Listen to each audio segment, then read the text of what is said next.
What's going on? My name is Joe and I practice talking on the internet. I've been down. I've been down in the dumps. I haven't really been in the right sort of mental state and physical state, honestly, to record videos and stream. So I apologize for that gap. I have been TikToking. TikToking is a very nice middle ground where I can make sort of short content, scratch the content itch, and do that thing. But there was just something on my mind that I was going to do a TikTok live about, but I felt like it was much better for a YouTube video. Moms for Liberty is in trouble. Not Moms for Liberty, the full organization, but one of the chapters that got caught posting a quote from Adolf Hitler. And I think what's going to happen, as it appeared to be when I was doing sort of general digging about the situation, is that people are going to be very overly invested in the Hitler quote and trying to paint Moms for Liberty as fascist, anti-trans organization, all the buzzwords. And I think there's a much better way of approaching what's happening, at least in my opinion, a better way of approaching what's happening. And I want to kind of get my thoughts out there. So that's why I'm recording this. Because I think people, like I said in a lot of videos, are not taking Moms for Liberty seriously. And I think the lack of seriousness for Moms for Liberty is just going to allow them to be even more powerful. And that concerns me because I think that Moms for Liberty is, for what their lane is, they're doing exactly what you'd expect them to do. And I want to talk about that. So I've been sort of thinking about this construction of problems in three areas, and that's culture, courts, and government. And within these, there are institutions. So you have cultural institutions, judicial institutions, and government institutions. Examples of government institutions are like banks and police and letter organizations and the president, governors. Judicial institutions are like the charters of freedom, lawyers, judges. And then you have cultural institutions like schools, family, media, parents, coaches, teachers, stuff like that. And I think in the face of government and judicial institutions not working in your favor, you're going to need to have the culture be an interventionary measure if you're trying to get things that you want. Because we got to remember, in the face of desegregation, a bunch of states said, nah. So, and why did they say nah? Because the culture wasn't there. The culture wasn't ready for desegregation.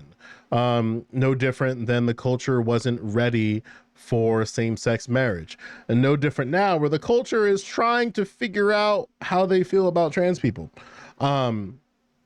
And what we'll see is that we're going to see different institutions within the culture try to play interventionary measures to justify the existence of trans people. No different than it justified segregation, no difference in how it justified desegregation, no difference in how they justified gay marriage or lack thereof. And I think what folks need to pay a bit more attention of is how different interventionary organizations and organizations that are designed to essentially like infiltrate cultural institutions function. And I think Moms for Liberty is just a long list of organizations that are trying to work to make the interventionary measures of cultural institutions work in their favor. So they go to the place where we shape culture, which is schools and teachers and coaches and parents. And I think we need a version of that that exists on the other side of the sort of ideological coin, but not exclusively in a dichotomy. Because like we know the truth, like everybody's parenting styles are going to be different. Every identifiable group of parents is going to have different interests in how these institutions should function and how cultural institutions are going to operate. And I think something that we can recognize is that there are certain organizations that are pushing to use interventionary in let me backtrack. I think Moms for Liberty is using the interventionary measures that exist in culture institutions as a weapon at the detriment of other groups of people. And that's dangerous because they're the only, as from what I've seen, very high frequency, highly resourced organizations that have a special interest in cultural institutions. I mean, Democrats kind of have that with the parental group. I forget what it's called now, but they have like the Mom for Liberty for gun control, but they don't have any power and they still have to answer to the fact that Michael Bloomberg is the CEO. So they're having their own sort of problems on this side of the fence, but I think that we need to have more organizations that are invested in shaping cultural institutions to work in the favor of marginalized people. Because right now it's just kind of not there. And I think if we are members of groups that have the platforms, we should use our time and energy to bully the institutions, or sorry, the organizations, to platform organizations that are in the best interest of marginalized people. And I again, like, it's going to be kind of contextual where you find yourself, but I'm not quite interested in sort of Moms for Liberty content on a drip. But I am interested in other types of organizations that are trying to use cultural institutions to work in the favor, because, like, let's keep it like honest with ourselves. Like, courts and government are not for Black people, they're not for trans people, they're not for non-white people broadly, and they're not reliable in justice, and they never will be. But what we can do, no different than any other time in history, is use the cultural institutions to our advantage to, and I would argue, to overtly control them, and control them in such a way where marginalized people are prioritized and recognized, seen not only as just material people, but substantively seen as a matter of policies within the cultural institutions. And government kind of designed cultural institutions to work like that. Although there is something to say about sort of like the through stream of the three that I described, there is still a level of separation that allows for cultural institutions like schools to move in a way where, like, if you can articulate the argument, then the government will leave you alone. I think as it's currently presented, a lot of the arguments are very, very poor. And they use those poor arguments to an advantage, because then you get, when you can't change the culture, or you think the culture is, well, let's start with the culture is on your side. If you think the culture is on your side, then you'll start bringing forth different types of legislation that's supposed to be reflective of what the culture's current pulse is. Unfortunately, as we're seeing, a lot of states are taking L's on trans bills. Because, to be honest, like, the judicial is not in line with the government. And I think conservatives know this. And since they know this, then the organizations that are within these interests are trying to make sure that the cultural institutions work in their favor instead. That way, when you sort of fight the legal fight, then you can justify the legal fight through the cultural institutions and the sort of the reverberation of those institutions. So I do think they're all sort of connected with each other.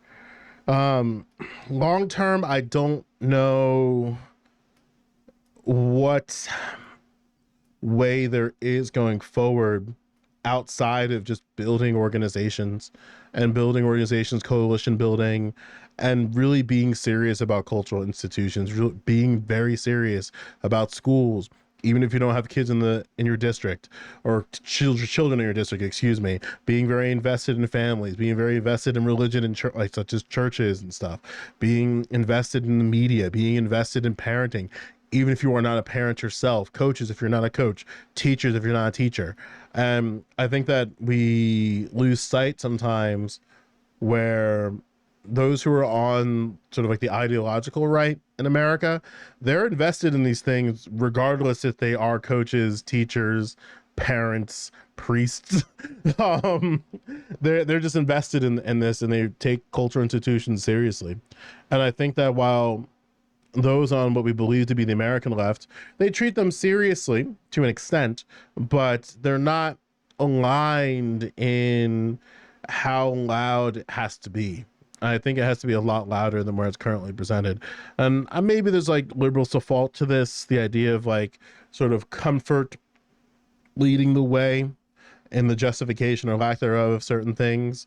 But broadly, I think that if we're trying to like really fight back against groups like Moms for Liberty, we're gonna have to take these seriously and take them seriously, like recognizing that these are groups that have power that cannot be realized on the left. The right just doesn't care about who fronts their checks. And I think we got to counteract individual donor power with people power. And that's going to require, I think, joining like dues organizations, organizations that have some type of financial backing that's ideologically consistent with its goals. That could be something like joining, for instance, whatever your teachers organization is in your area. That could be being on the side of unions. That could just be like a lot of different things. And it's going to be sort of contextual on where you find yourself. And I try my best to not like inject too much of what you ought to do, but I think it would do everyone a service to find a dues paying organization that's sort of consistent with your goals within cultural institutions and work with them to the best of your ability. And if you can't find a dues paying organization, then find something that's like a nonprofit, in particular, especially in the field of education and stuff like that. Because I do think that while it's very funny to look at Moms for Liberty and laugh that somebody approved an Adolf Hitler ad, or a quote, I don't think it's necessarily productive to just do the sort of like RIP bozo. And it's very cathartic, but I think liberals are very quick to be cathartic about the things that the right does that's weird. But if we're being honest, the right is correct in the way that you shape America is by shaping the cultural institutions to work in your favor. And when you do that, then you have a stranglehold. You're able to say segregation now, segregation forever, and nobody really sort of bats an eye. It allows you to deny, like look at the Supreme Court and then say, yeah, we're not gonna do this. Because the like, make no mistake, the Supreme Court has very little power. And I think that the idea that we, and by we, it's mostly Democrats, think that like you can not do something because the Supreme Court said so is just kind of ahistorical. And I think we need to pressure Congress in a way, like, for example, like I think a very important question to ask representatives who are interacting with these government institutions, whether it be governors, Congress members, etc., is that like, hey, you know, if the Supreme Court comes down and says something is not so, are you willing to adjust the laws to make it so? And because again, like the courts just clarify the relationship between the founding documents and institutions with people. They're not in the business of like overtly telling people what to do. That's lies in government. That's why even in some decisions, like you'll hear like sort of decision language of now it's up to Congress. Now it's up to Congress. It's in the hands of the legislature type of stuff. Because the judicial knows that like, yeah, we can't force you to do shit. We just interpret the shit. Anyway, to kind of close out, because I want to make this a little bit short because I'm on pain meds and they are leaning away and I'm feeling it back on my shoulder. Cultural institutions are important we should be focusing on them more seriously. And while laughing at Moms for Liberty is nice and cathartic, it loses sight of the fact that they are very interested in fighting the fight for as long as the fight needs to be, because they've been fighting for decades. um and we can't have flashpoints of fighting against cultural institutions, such as the civil rights movement, and have that be sort of like the flashpoint that people pull to. We need to have like a modern civil rights movement that fights against cultural institutions, to take control of them and shaping lives in a way that's better for marginalized people. It's going to help all people, but we can't give other groups cookies while the lives of others are changing.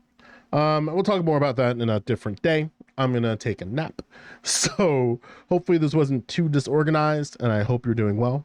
Any question that you have, feel free to leave a comment. I'll try my best to clarify. With that, I will see you soon.